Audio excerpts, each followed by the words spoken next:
There's quite a bit of buzz, about what opposition politicians are doing, and your former principal, whom you still have a lot of respect for, Alhaji Atiku Abubakar, seems to be the arrowhead of the opposition. Do you have, and then of course, your good friend too, Mr. Peter Obi is involved, El-Rufai is involved, and quite a few other people, and they say that look, we're going to do what APC did in 2014, 2015. We're going to come together and bring, our one solid front against the president in 2027. Reno, what do you think is going to happen in 2027 with all of this boss?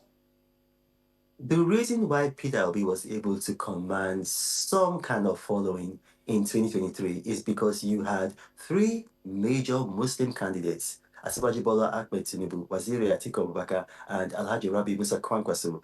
And a lot of Christians and Southerners felt that the election was taking a religious tone. And so they backed Peter Obi and they backed him for president.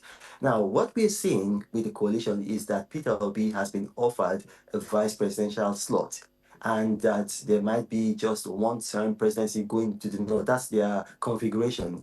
Now, I'm telling you, if Peter Obi accepts that, he's not going to get the kind of support that he got in 2023. First and foremost, the northern Christians, the northern minorities, what we call the Kwajaja axis, sometimes also called Kwararafa axis, which begins from Zulu in Kebbi State all the way to Gembu in Taraba State. They are not going to be in support of him. They are not going to support him. Why? Look, these people were dying on a daily basis under Muhammadu Buhari.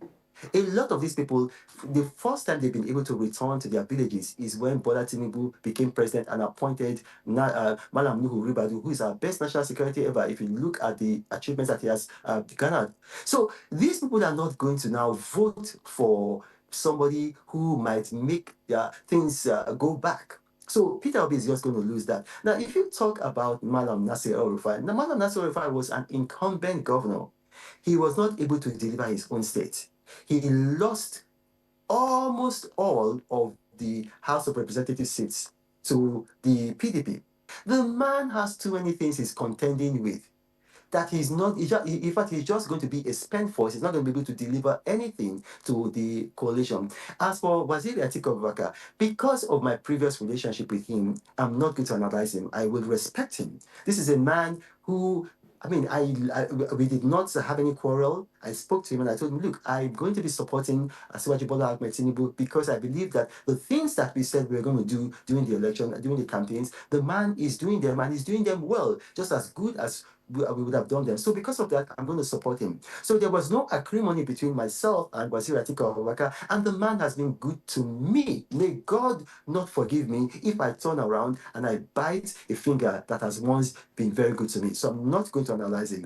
But this coalition, mark my words, it will fail. In 2014, when the APC came about, you had state governors, you had behemoths in the south and in the north. You had Muhammadu Buhari, the northern behemoth, and you had Asiwaju Bola Ahmed Tinubu, the southern behemoth, coming together with state governors. And then also they took a bunch of governors from the PDP and they formed the new PDP, which came together.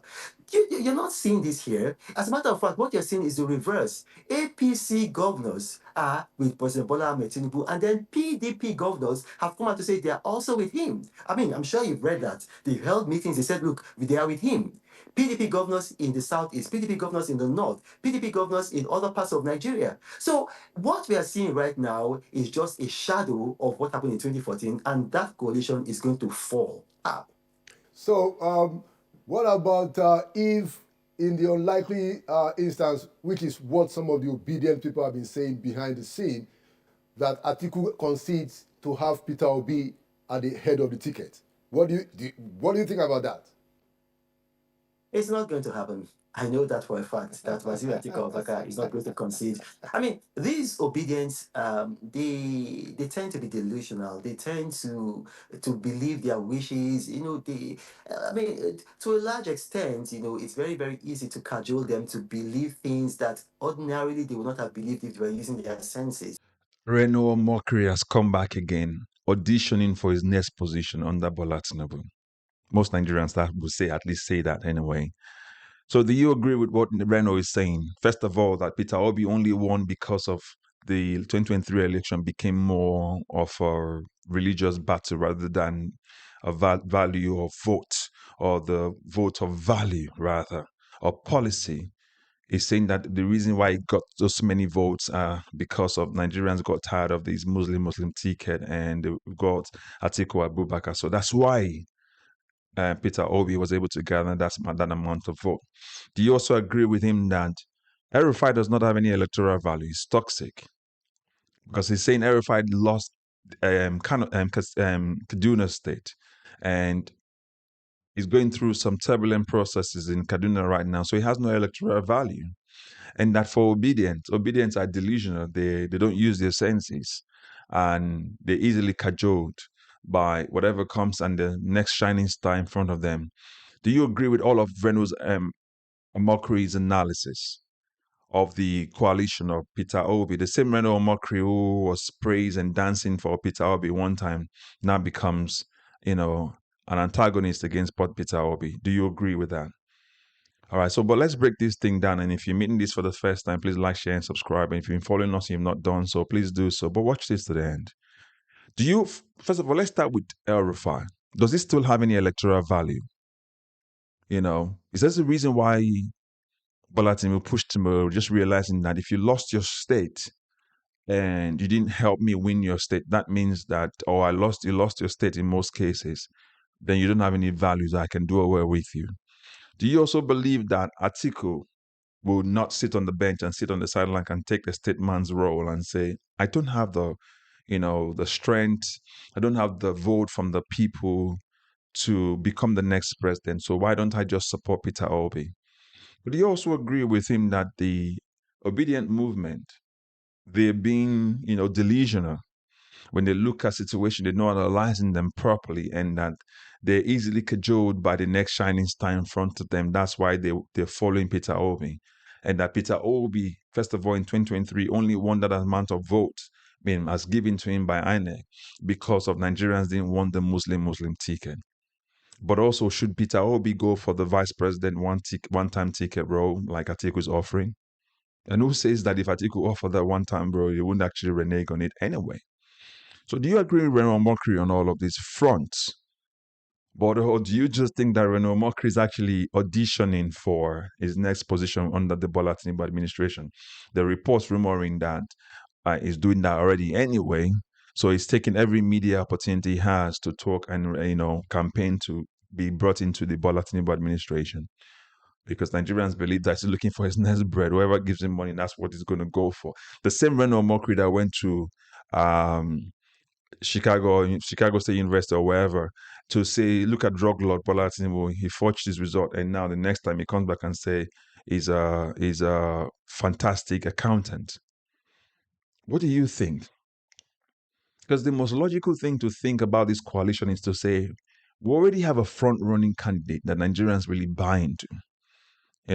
We have a Peter Obi that's got a lot of movement around him from the east, north, west, and south. Why don't we just rally around him? Fix that Labour Party and use that vehicle as a way to go forward. Why don't we use that?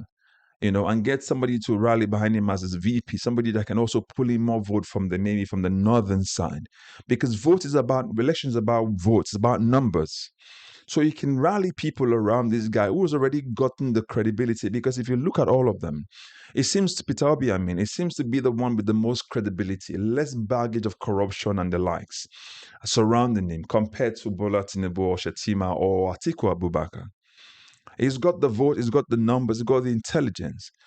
Is this something that this coalition should be looking at rather than having to, sit back and then trying to put numbers and permutations around? What do you really think about it?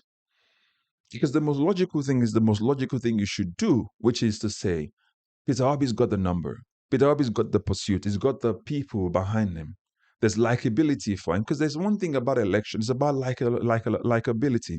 Bola Tinubu, for example, is the one with the least likability in Nigerian history as a president. Nigerians don't like him. Nigerians didn't like him.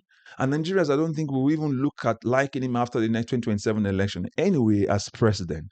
So if you have somebody with that level of likability, why don't you go behind him and say, let's use this guy, remove him? Because that's similar to what the people that formed the APC and got Buhari in front was, because Nigerians looked at Buhari and said, it seems to be somebody that can fight corruption.